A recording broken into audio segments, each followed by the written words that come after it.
된다.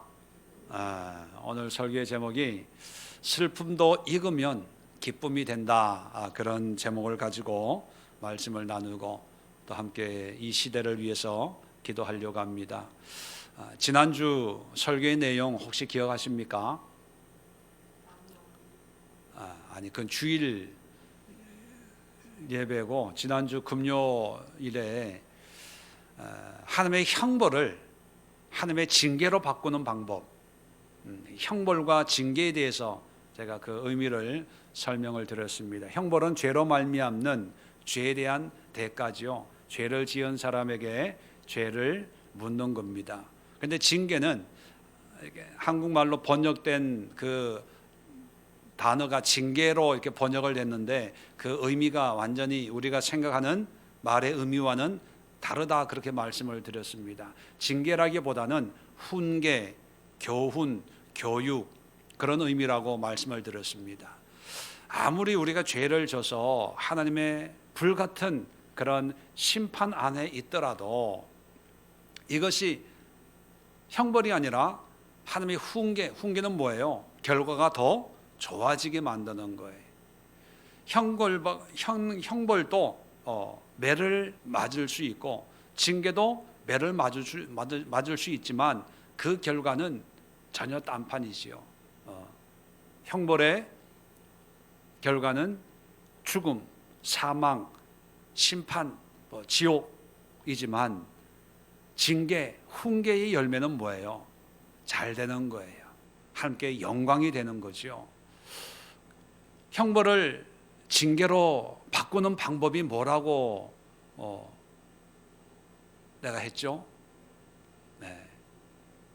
회개하는 거.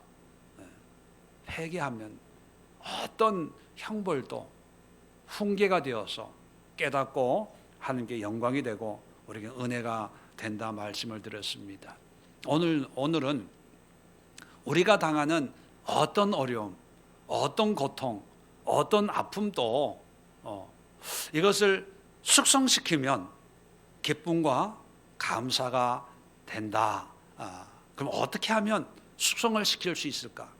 이 슬픔을 어떻게 하면 참 이쁘게 익혀가지고 기쁨과 감사를 만들 수 있을까? 거기에 대한 비결을 말씀을 드리려고 합니다. 오늘 30장 1절 제목을 보면 다윗의 시 이렇게 기록이 되어 있고요. 곧 성전 낙성가 이렇게 타이틀이 붙어져 있습니다. 낙성가가 뭡니까? 성전을 봉헌할 때 부르는 노래예요. 낙성. 다 완성을 해놓고 헌당이라고 그럽니까? 이게 하나님 앞에 봉헌하는 데디케이션, 하나님 앞에 올려드릴 때 부르는 노래. 그런데 여러분, 다윗이 살아있을 때 성전이 있었을까요? 없었어요. 솔로몬이 성전을 지었죠.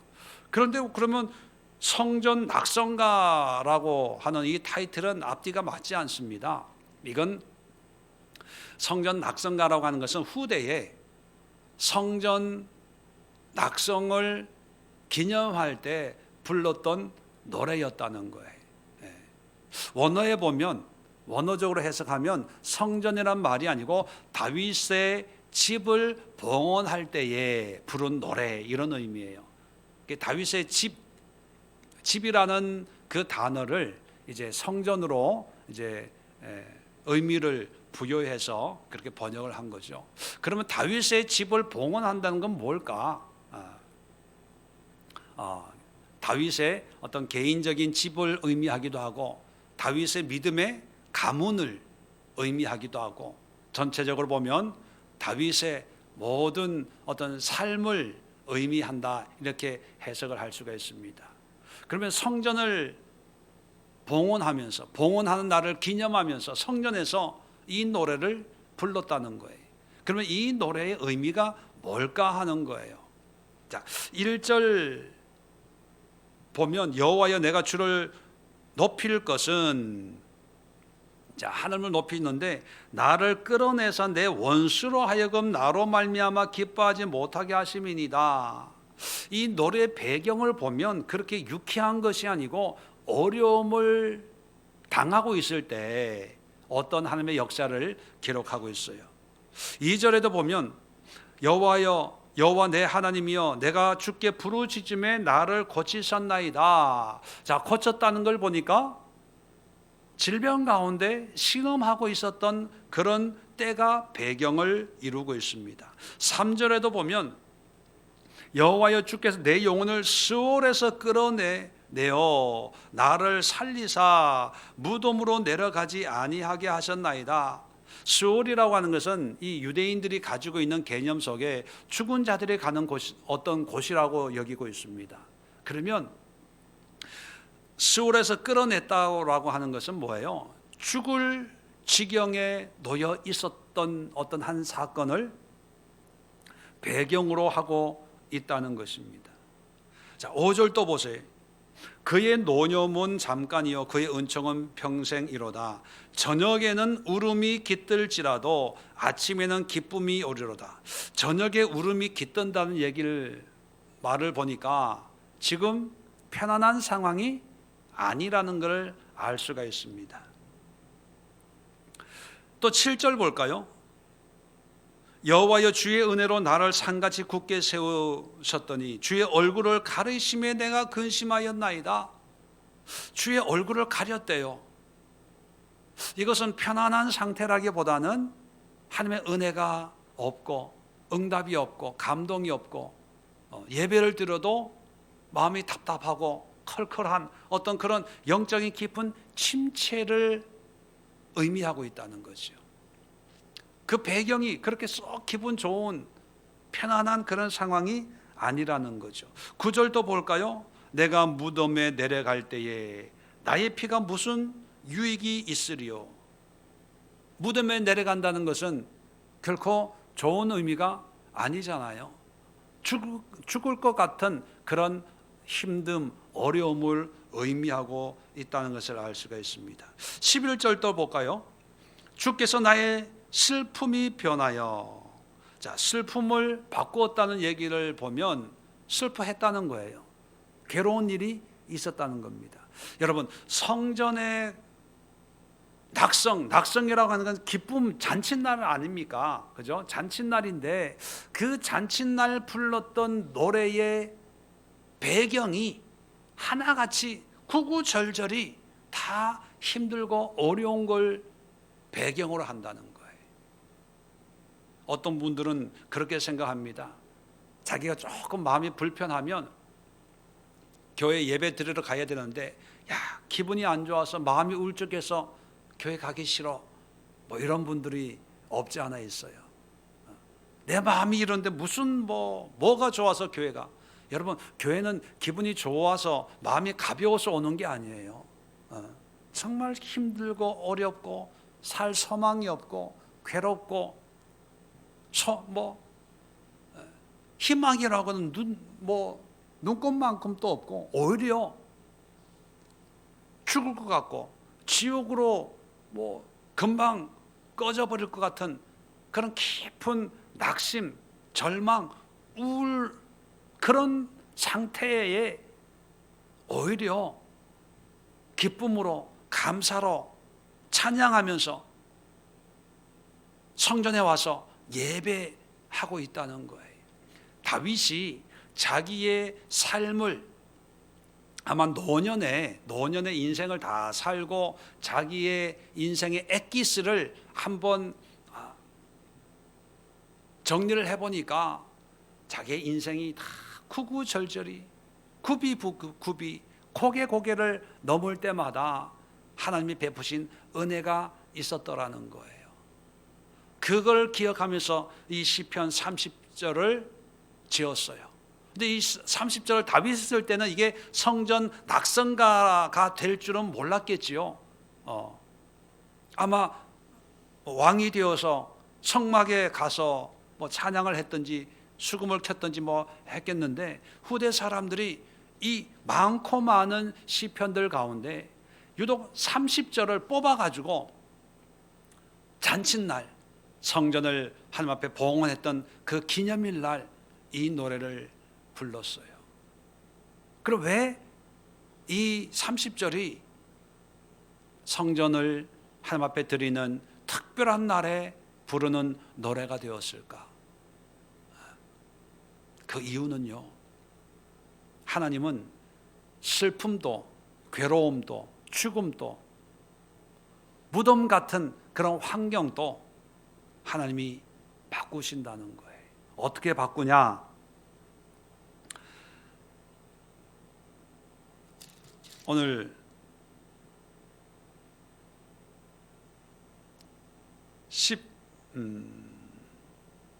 5절에도 보면 저녁에는 울음이 깃들지라도 아침에는 기쁨이 오리로다.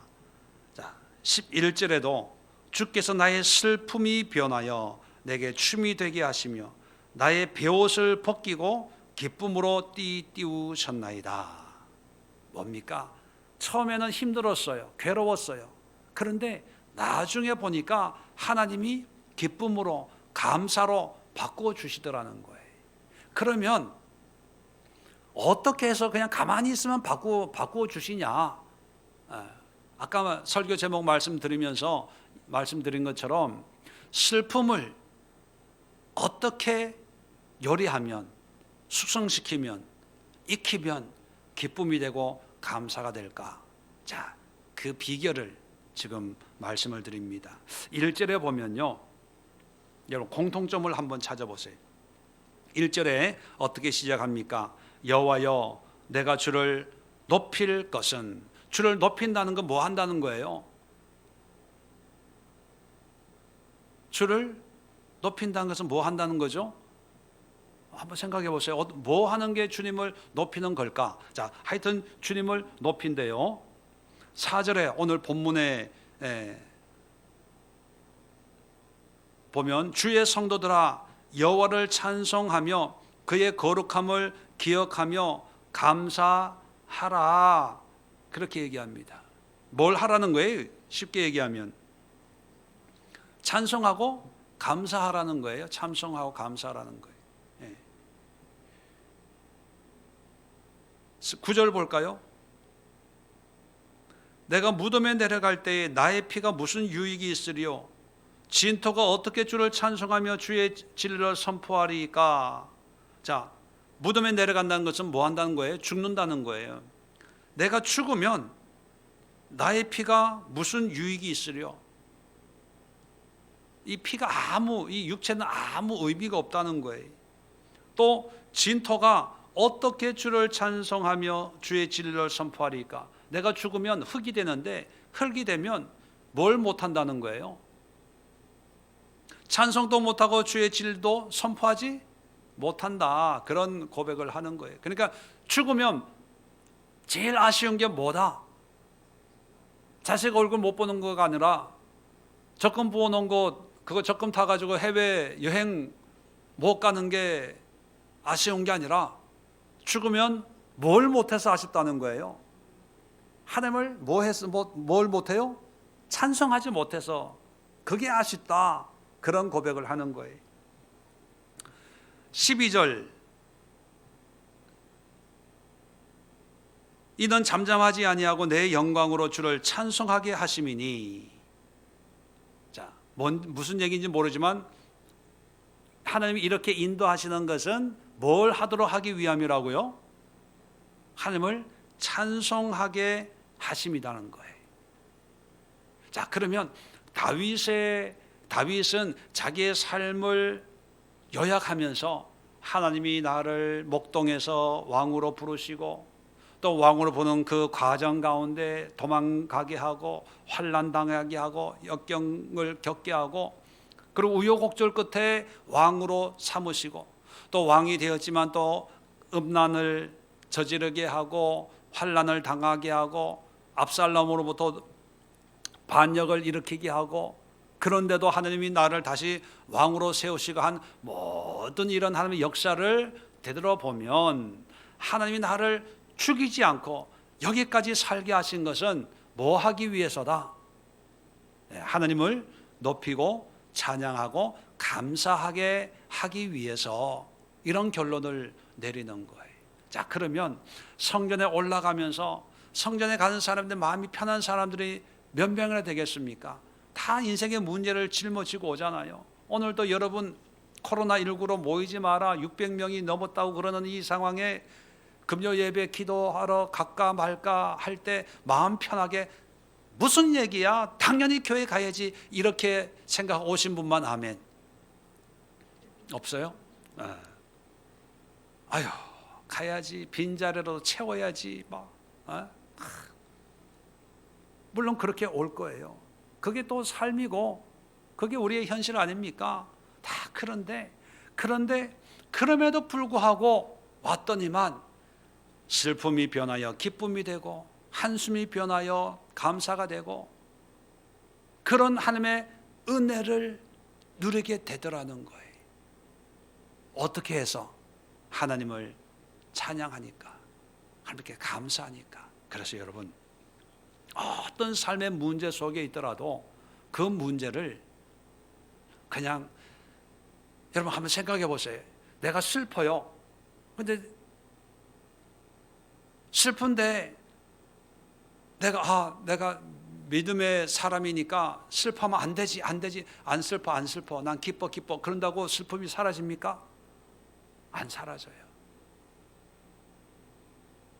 누구하고 상담했다고 내가 슬퍼서 죽겠어. 그런데 누가 좋은 것만 생각해. 그런다고 그게 좋은 것만 생각이 돼요? 안 돼. 더 화가 나요. 이 사람이 난 죽겠는데 뭐 그렇게 쉽게 얘기해. 뭐 그렇게 생각이 들잖아요. 여러분 우리의 감정을 때로는 마귀가 주는 것도 있지만 우리가 살면서 당하는 그런 힘들고 어려운 것은 당연한 거고 일상적인 거예요. 그게 정상적인 거예요. 그걸 받아들이고 인정하고 슬프면 슬퍼해야 돼. 괴로우면 괴로운 거죠 뭐.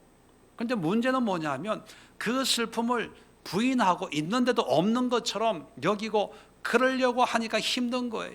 난 아파 죽겠는데 목사는 기뻐해라 감사해라 그러면 네가 내 입장 대봐라. 속으로 말은 쉽지. 이게 반발이 일어나는 거죠. 그런데 성경은요 있는 걸 없는 것처럼 여기라고 그러지 않습니다. 단지 있는데 슬픔이 있어요. 괴로움이 있어요. 그런데 이것을 어떻게 요리하냐, 어떻게 관리하냐, 어떻게 숙성시켜서 잘 익히냐에 따라서 그것이 슬픔이 화병이 되기도 하고요, 슬픔이 기쁨이 되기도 하는 거예요. 고난이 상처가 되기도 하고요, 고난이 잘 요래가 되어서 좋은 흉터가 되어서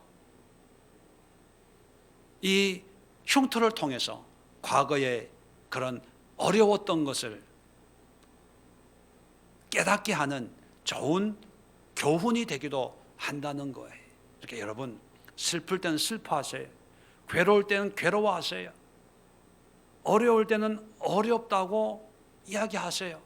단지 그것을 어떻게 관리하냐. 그냥 슬프다고 계속 슬퍼하면 안 되고, 다윗은 자기의 삶을 통해서 깨달은 바가 뭐냐면 슬플 때 하나님을 찬양하라는 거예요. 자, 4절 다시 한번 봅니다. 주의 성도들아 여호와를 찬송하며 그의 거룩함을 기억하며 감사하라. 자, 5절에 그의 노념은, 하나님이 혹시 심판하신다고 하더라도 하나님이 화내시는 것은 잠깐이요, 화는 잠깐이고 그의 은총은, 하나님의 은혜는 평생 임한다는 거예요. 그래서 저녁에 울음이 깃들지라도 아침에는 기쁨이 오리로다. 그러니까 지금 힘들다고 낙심하고 우울해하지 말고 하나님을 찬양하자. 하나님은 화를 내긴 내시지만 잠깐 내고 은혜는 오래 베풀어 주는 그런 분이 나는 거예요. 자, 6절 보세요. 내가 형통할 때 말하기를, 자, 잘 나갈 때 뭐라 그랬냐면 영원히 흔들리지 아니하리라 하였도다. 뭐냐면 이 자신만만해서 나는 괜찮아, 나는 문제없어, 이렇게 큰 소리를 뻥뻥 쳤다는 거예요. 7절에 여호와의 주의 은혜로 나를 상같이 굳게 세우셨더니, 그래서 뭐 사업도 잘 되고 뭐 모든 게 막 만사 형통하는 것처럼 그렇게 잘 나갈 때가 있었다는 거예요. 자, 그런데 주의 얼굴을 가리심에 하나님의 은혜를 딱 끊었어요. 끊었더니만 그때부터 내가 근심하였나이다. 내가 잘 될 때 내 능력으로 잘 될 줄 알았는데 내 힘으로 이렇게 잘 살게 됐다고 생각을 했는데 하나님의 은혜를 딱 끊으니까 하루아침에 무너지더라는 거예요. 염려, 걱정, 근심이 물밀듯 몰려오더라는 거예요. 자, 그래서 8절에 여호와여 내가 주께 부르짖고 여호와께 간구하기를. 자, 그럴 때 하나님 앞에 이제 무릎 꿇고 기도하는 거예요. 잘 나갈 때는 큰 소리만 쳤는데 어려움이 생기니까 이제 무릎 꿇고 기도해요. 왜 기도할까요? 죽게 생겼으니까. 하여튼 기도 안 하는 사람, 아유 목사님 저는 기도가 안 돼요. 그런 사람 기도시키는 방법이 딱 하나 있긴 있어요. 누구도요, 기도 안 하는 사람들이 뭐 암 수술 받겠다고 하니까 뭐 기도해달라고 찾아오더라고요. 매일 오라고 하니까 매일 오더라고. 근데 그게 문제 해결 안 되니까 기도하러 안 오더라고요. 그래서 주여 계속 주시옵소서. 뭘 달라는지 뭐 여러분 알아서 생각하십시오. 자, 여호와께 간구합니다. 어떻게 간구하냐면 9절에 내가 무덤에 내려갈 때에 나의 피가 무슨 유익이 있으리요? 진토가 어떻게 주를 찬송하며 주의 진리를 선포하리이까? 자, 기도하는 내용이 나 살려주세요, 내 사업 너무 무너지면 부도나요, 이렇게 기도하는 게 아니라 하나님 앞에 뭘 걸고 넘어지는 거예요. 내가 죽으면 하나님을 어떻게 찬송합니까? 그렇게 기도했다는 거예요. 그러니까 하나님이 응답을 안 할래야 안 할 수 없게 만드는 게 뭐예요? 하나님, 내가 지금 죽으면 우리 아들 장가가는 것 못 보고 손자도 못 보고 내가 지금 죽으면 이제 겨우 집 하나 장만했는데 저 대출 받은 거 다 갚고 죽어야 되는데 내가 못 갚으면 우리 애들이 다 갚아야 되고, 그게 아니라 내가 죽으면 하나님을 찬양하지 못하잖아요. 하나님의 진리를 선포할 수가 없잖아요. 이거예요. 여러분, 이런 하나님의 약점이라고 표현하기 좀 그렇지만 하나님의 약한 걸 붙들고 기도해야 돼. 그저 하나님 복 주세요, 건강 주세요, 자식 잘 되게 해주세요, 이게 아니라 잘 돼야 되는 이유를 얘기해야 되는데 그 이유가 뭐냐면 하나님을 찬양할 수 있지 않습니까? 하나님의 진리를 선포해야 되지 않겠습니까? 하나님, 내 문제를 해결해 주옵소서. 그래야 하나님을 간증하고 복음을 전하고 많은 사람들에게 하나님의 영광을 드러내는 그런 삶을, 하나님을 높이는 삶을 살 수 있지 않겠습니까? 그렇게 기도를 해야 된다는 거예요. 자, 그랬더니만 10절 보세요. 여호와여 들으시고 내게 은혜를 베푸소서. 여호와여 나를 돕는 자가 되소서 하였나이다. 자, 기도했는데, 자 11절에 보세요. 하나님이 응답을 주시는 거예요. 주께서 나의 슬픔이 변하여 내게 춤이 되게 하시며 나의 베옷을 벗기고 기쁨으로 띄우셨나이다. 응답 받았어요, 안 받았어요? 예, 응답 받았어요. 자, 그런데 12절 보세요. 이는, 자, 응답, 이런 건강을 회복시키고 삶을 회복시켜 주셨어요. 근데 이 회복을 시켜 주신 이유, 하나님의 목적이 이제는 너 잘 먹고 잘 살아라, 네 하고 싶은 거 다 해라, 그게 아니라 이는 12절이에요. 잠잠하지 아니하고 내 영광으로 주를 찬송하게 하심이니. 하나님의 응답하신 목적이 뭐라고요? 하나님을 찬양하는데 뜨문뜨문 찬양해요, 아니면 계속 찬양해요? 잠잠하지 아니하고, 이것은 계속 찬양하는 거예요. 그 찬양하는 삶을 살도록 나에게 응답을, 은혜를 베풀어 주었다는 거예요. 여호와 나의 하나님이여 내가 주께 영원히 감사하리이다. 감사한다는 것은 응답 주신 거에 감사하는 거예요, 하나님을 찬양할 수 있는 기회를 또 주신 거에 감사하는 거예요. 응답이 아니라 하나님을 찬양할 수 있는, 진토에 가면, 죽으면, 흙으로 돌아가면, 납골당에 가면 하나님을 찬양할 수 없는데 내 기도를 들으시고 하나님이 나를 고쳐주셨고 회복시켜 주셨다. 그 이유가 하나님을 또다시 찬양하고 섬기고 진리를 선포하도록 하나님이 또 다른 기회를 주신 거에 내가 감사합니다, 이런 고백을 하고 마치는 거예요. 그러니까 이 고백을, 이 노래를 성전 낙성가로 정한 이유가 뭘까요? 그만큼 의미가 있다는 거 아닙니까? 그 의미는 뭘까요? 어떤 상황에서도 우리는 뭘 하자? 하나님을 찬양하자, 하나님을 높이자는 거예요. 그러면 어떤 슬픔도 기쁨으로 바꿀 수가 있는 거예요. 슬플 때 그냥 슬퍼하세요. 슬퍼하면서 찬양하세요. 물론 이 찬양이라고 하는 것이 꼭 곡조 있는 노래만을 의미하지는 않습니다. 뭐 노래, 곡조이가 붙어가지고 노래로 나오면 찬양을 하시고, 아니면 입술로 하나님을 높이는 거예요. 하나님을 인정하는 거예요. 고통, 죽을 것 같은 고통도 하나님이 영광 받기 위해서 이런 고통을 나의 준 줄로 믿습니다. 감사합니다, 하나님. 그런데 내가 이 고통 때문에 죽으면 내 입술을 통해서 하나님을 찬양할 수가 없잖아요. 아픔 가운데 신음소리만 계속 나오면 하나님의 영광을 드러내고 복음을 전하는 그런 일을 할 수가 없잖아요. 하나님, 복음을 전할 수 있도록, 하나님을 영원히 찬양할 수 있도록 기회를 주세요. 건강을 주세요. 그렇게 기도하는 거예요. 그러면 슬픔이 기쁨으로 바뀌는 거예요. 저녁에 울을지라도 아침이 되면 기쁨이 되고, 슬픔이 변하여 내게 춤이 되고, 베옷을 벗기고, 베옷이라고 하는 것은 죄를 뒤집어 쓰고 하나님 앞에 통해 자복하는 애통함을 의미하는 거거든요. 그 베옷을 벗기고 기쁨으로 띠를 띄우시는, 그러니까 성전에 올라가는 사람들은 마음 편한 사람들만 오라는 얘기가 아니잖아요. 다 죽을 것 같은 사람들도 오라는 거예요. 괴로운 사람들도 오라는 거예요. 아픈 사람들 다 오라는 거예요. 그래서 성전에 가서 뭘 하자는 거예요? 하나님을 찬양하고 높이자는 거예요.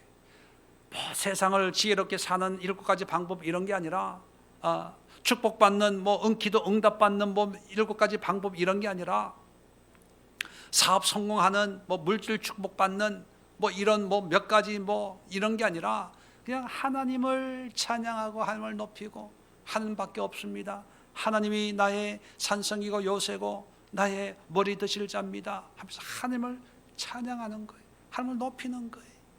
그러면 바뀌어져요. 그래서 슬픔, 아픔, 우울, 괴로움을요, 이거를 익히면 기쁨과 감사와 즐거움이 되는데, 어떻게 익히냐? 뭘로 익혀요? 찬양으로 익히는 거예요. 찬양으로. 네. 찬양을 하고 싶으면 문커로 잠그고 마음껏 음정 박자 신경 쓰지 말고 찬양하면서, 찬양 가운데 역사하시는, 찬양의 곡조 가운데 계시는 하나님을 생각하면서, 하나님, 내 마음이 이래요. 내 마음이 이러니까 나를 살려주세요. 영원토록 하나님을 찬양하고 영원토록 하나님의 복음을 전하고 하나님의 진리를 전파하는 그런 일을 할 수 있도록 나를 살려주세요. 나를 도와주세요. 이 고통과 아픔이 속히 떠나가게 해주세요. 그러면 하나님이 은혜를 베풀어 주신다는 거예요. 그런데 어떤 사람들은요, 요거를 이용해 가지고 어려우면 하나님 이 문제 해결해 주면 내가 주님을 영원히 높이고 예배드리고 섬기겠습니다 해놓고 하나님의 응답해 주면요, 웬걸 또 즐겨 부어라 마셔라 놀고 즐기고 자기 하고 싶은 거 다 하다가 또 문제 생기면 하나님 이번 한 번만, 이런 사람들이 있어요.